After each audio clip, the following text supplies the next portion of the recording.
Hey, this is your boy, Dr. Collins, on one of my favorite subjects today. This is Dr. Collins from my segment, Ask Dr. Two.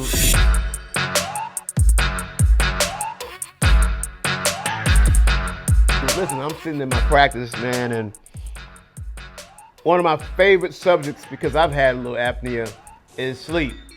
What's so crazy is how do we die in our sleep when your body's at rest?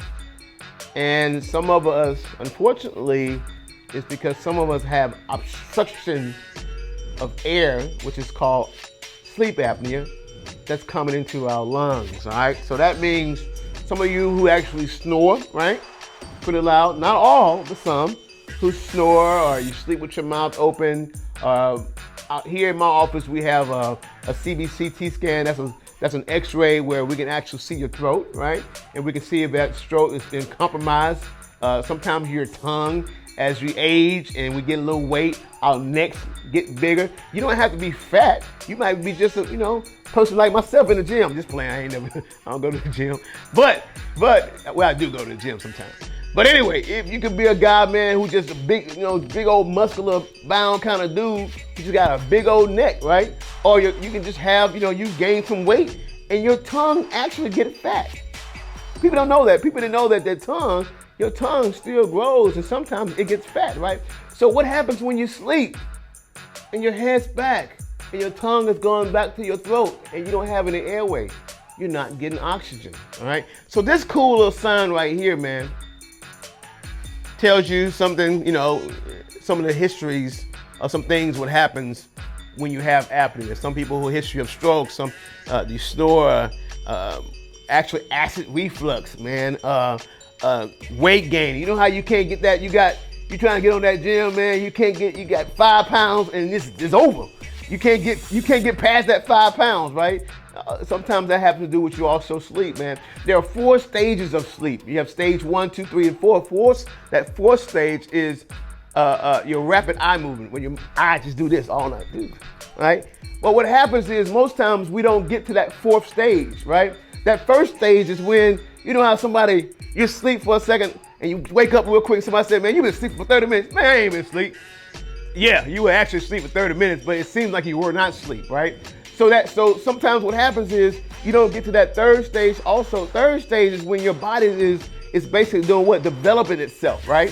So that's when you're healing yourself. So if you don't get to that particular stage, then you go back to that 1 stage. So it's like someone just throughout the night, every hour, they're just pushing you 14 to 15 times, right? So you're not getting that full rest that your body needs. So you have apnea.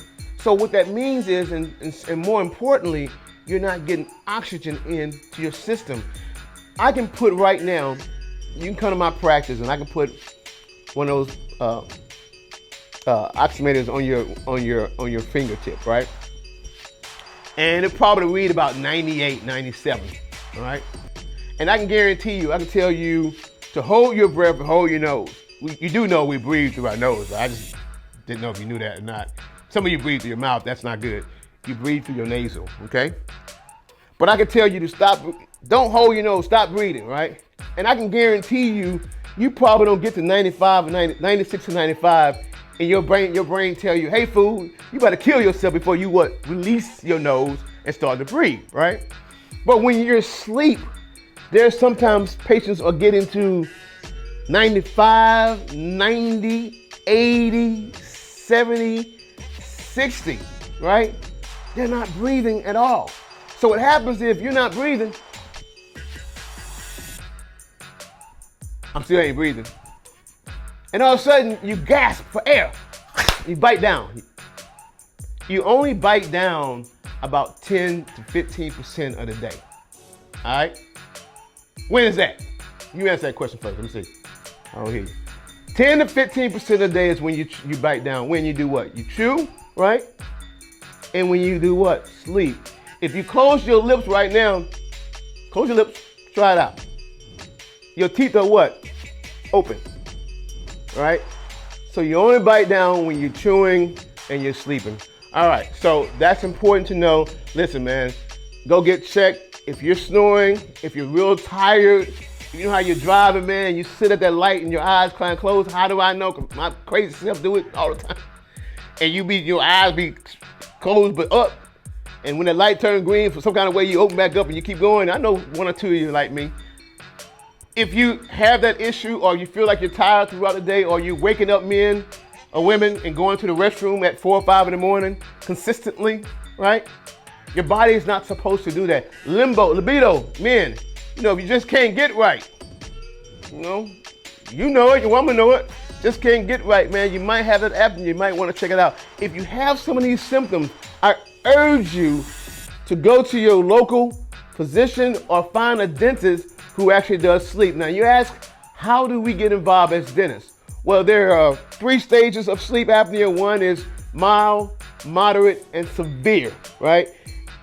The gold standard of all time is your CPAP. Why? Because that's straight oxygen going into your body, okay? Problem with CPAP, it's loud, right? And most people don't like to wear it. And then if you move around like I do in the bed, it might keep popping off, okay? The other way you can do a correct is doing an oral device. That's where dentistry is involved, all right? So if you're mild to moderate, then you can also do an oral device through dentistry. Now, we as dentists, we do not diagnose sleep apnea. Here in my office, we have a sister program that they will do a in-home study for you, right?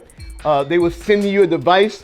You would actually wear that device that night. You would send it back to them, not to me. Send it back to them. They'll bill it medically, and they will actually see if you are stage 1, stage 2, or stage 3 in apnea.